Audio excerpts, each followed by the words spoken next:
In a quiet little town, where the narrow cobblestone streets whispered secrets of the past, and the chimneys puffed grey smoke into the winter air, lived an old shoemaker named Conrad and his devoted wife, Martha. Their home was a humble place of wood and stone, where the air was permanently infused with the scent of aged leather, linseed oil, and beeswax. For decades, Conrad had bent over his workbench, his silver hair catching the candlelight as he crafted footwear for the wealthy merchants and the weary laborers alike. But times had grown difficult. Cheap, mass-produced shoes from the larger cities had begun to flood the markets, and fortune slowly turned her face away from the old master. Day by day, their savings dwindled like a candle burning down to its wick. Finally, a cold December evening arrived, when Conrad looked at his workbench and realized that only one small strip of quality leather remained just enough for a single pair of shoes. With hands that shook slightly from age and the weight of worry, Conrad carefully cut the leather into shape. "This is the last of it, Martha," he sighed, wiping his shears with a worn cloth. "If we cannot sell these by tomorrow, I do not know how we shall buy bread for the week." With a heavy heart but a clear conscience, he laid the pieces on his table, said his evening prayers, and went to bed, hoping that sleep would bring a temporary escape from his troubles. As the first pale rays of the winter sun crept through the frosted window pane of the workshop, Conrad descended the stairs to begin his final task. However, as he approached the bench, he froze in utter disbelief. Instead of the raw, cut pieces of leather he had left behind, there stood a finished pair of shoes. They were magnificent. Every stitch was so tiny and precise, it was nearly invisible. Every seam was perfectly aligned, and the leather shone with a luster that no polish could replicate. It was not merely the work of a craftsman, it was a masterpiece of art. "Martha, come quickly." His voice trembling with excitement, his wife hurried in and rubbed her eyes, certain she was dreaming. They examined their shoes from every angle. There was not a single flaw to be found. Before the hour was out, a wealthy traveler stepped into the shop. The moment his eyes fell upon the shoes, he gasped. "I have traveled to many kingdoms," he declared, "but I have never seen such exquisite workmanship." He insisted on paying triple the usual price, and with that gold, Conrad was able to buy enough leather for 2 more pairs of shoes. That evening, he cut the leather again and left it on the bench, and again, at dawn, 2 pairs of even more beautiful shoes awaited him. This wonder continued night after night. Word of Conrad's miraculous talent spread through the province. Buyers lined up at his door, and the shoemaker's table was always empty at sunset and overflowing with treasure by sunrise. They were no longer poor, but a burning question remained in their hearts.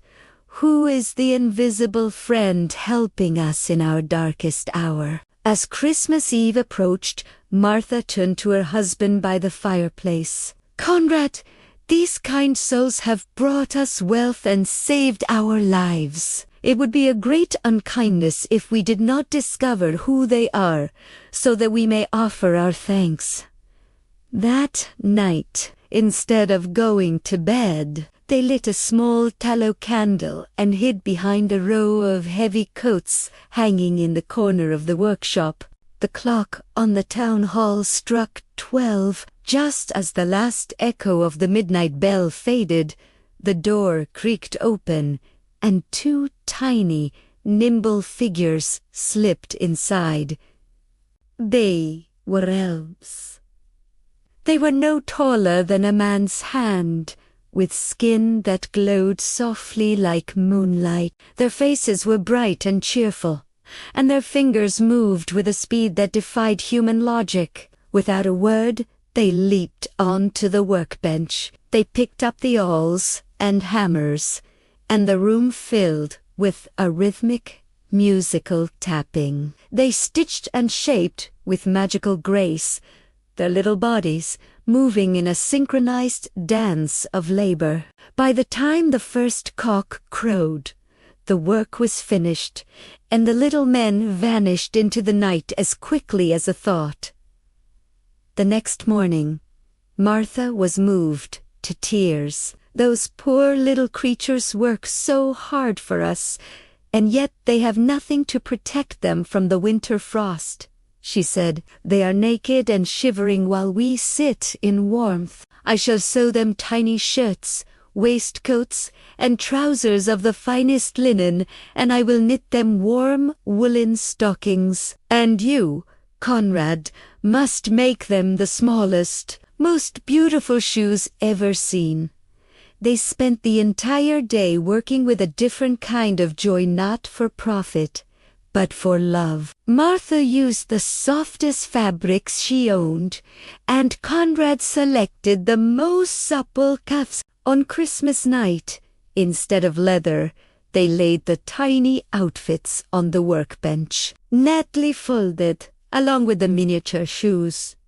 They hid once more and waited. At midnight, the elves skipped into the room, ready to work. But when they looked for the leather and found only the beautiful clothes, they stopped in amazement. They picked up the garments, realization dawning on their tiny faces. With shouts of glee, they dressed themselves, admiring their new reflection in the shoemaker's polish. They began to dance upon the table, singing in high, bell-like voices.